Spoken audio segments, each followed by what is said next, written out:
Alright, this is Exiles number 3, and I didn't mean to disrespect the comic, but the best thing about it is this woman with a melon for a head on the back. I'm not saying the comic is bad, I like the comic, but this advert I liked even more. This is brilliant. I want to know more about the woman with a melon head. This is Exiles number 3, which I have already said. And next to the melon woman, I didn't care for this cover at all. His claws are too symmetrical. Maybe if his head was replaced with a bit of fruit, you wouldn't notice that the claws are impossibly symmetrical. But this is the Exiles, and they are a team made up of different excellent men from alternative realities.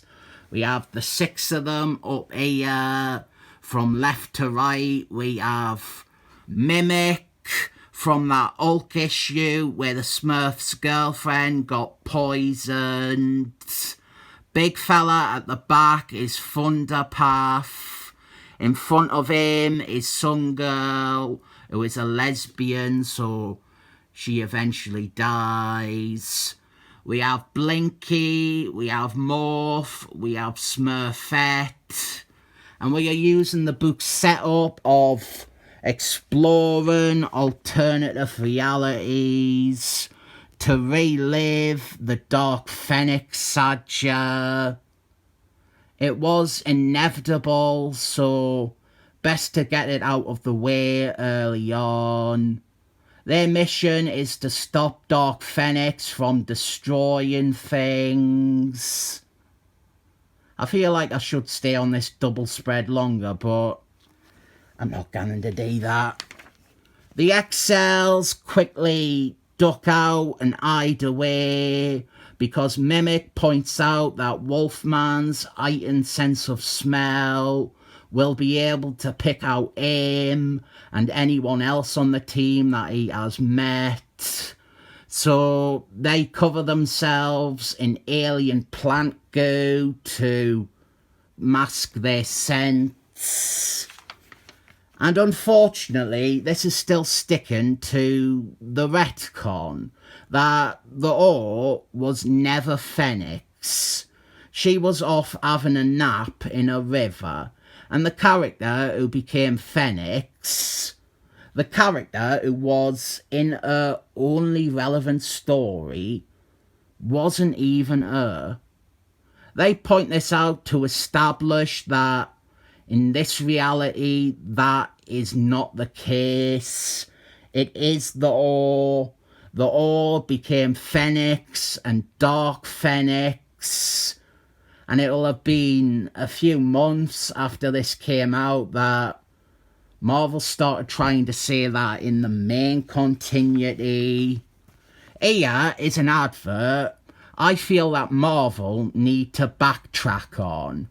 Ideally by announcing that Captain America no longer supports these views, or America, and they need to tell us this at an online convention watched by 60 million people somehow. We see what will happen if the Exiles fail. The Ore will kill everyone. And so the squad of heroes, they disguise themselves as alien warriors who have come to aid the shi'ar empire in their attempts to oppose Phoenix. I have asked this before and gotten no response. What are these little rectangles you have at the top of comics from the early 90s to about 2007? They look like, and I have always assumed that they were tape But why are they there? Were they tape that was used to overlay stuff at some point in the art process? Why are they still there? Why are they on like every page? Why are they always there in comics from these years? I have searched Google and haven't found anything explaining them. And I want an answer, and I want it now. Character moments here. A lot of the characters have an emotional connection to this story that is unfolding, or to the awe. Winick, for example, was in love with her, like most male characters on a team with her are irrationally written to be. But the main centerpiece of this issue is we have a big fight with Wolfman. He clocked Winick's scent straight away, and them rubbing the nectar stuff on themselves, it only made them stand out more to him. There is a lot of revisionist history and Mary Sue-ness ganning on with Winick. The truth is, Winick was a very, very minor character who joined the Excellent Men for 3 issues in the 60s. But in this series, it bigs that up and makes it so that he was like best friends with everyone. And so we have a fight between Winick and Wolfman, and they're meant to be like best friends. And Winick's gimmick, which rhymes, is that he can mimic other powers, but he can only do 5 different people's powers at a time, and they are only half as powerful as the original. I usually try to keep you informed with what his 5 power sets are whenever he shows up. And at the minute they are Wolfman's claws and his healing factor, Cyclist's eye lasers, Steelman's steel skin, Wingman's wings, all 4 of which are on display on this page. And the 5th and final one is Smurf's strength and agility. I would argue the least useful of these powers. He should dump that for something else. I think instead he gets rid of the wings for Northman's super speed and flight, but nah, get rid of Smurf stuff, that's crap. The wings at least are a nice visual flair, even if you didn't really need them with Northman's speed and flight. Along the way, we develop a relationship between Morph and Sun Girl, which will be a friendship that endures for 30 or so issues until the one LGBTQ plus character in the book is killed off panel. The fight is great though.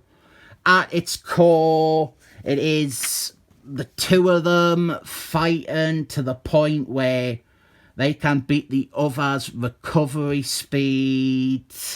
This is juxtaposed with Winick's narration, comparing it to when he and Wolfman would have drinking contests to see who would get drunk first, despite their healing factor making it incredibly hard to get drunk.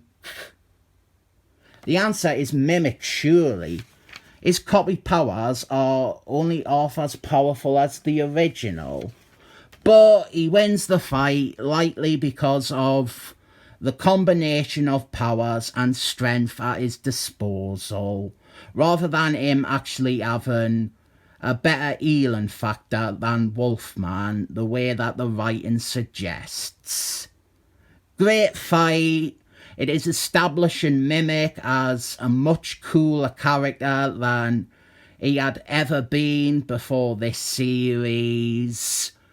Good stuff. I caught a glimpse of the advert on the back there and I cannot think straight. I'm thinking about what happens when it rains. Does her head gan all mushy? This is a good comic. I don't know what I can say. It has got great characters and a good set piece with Wolfman.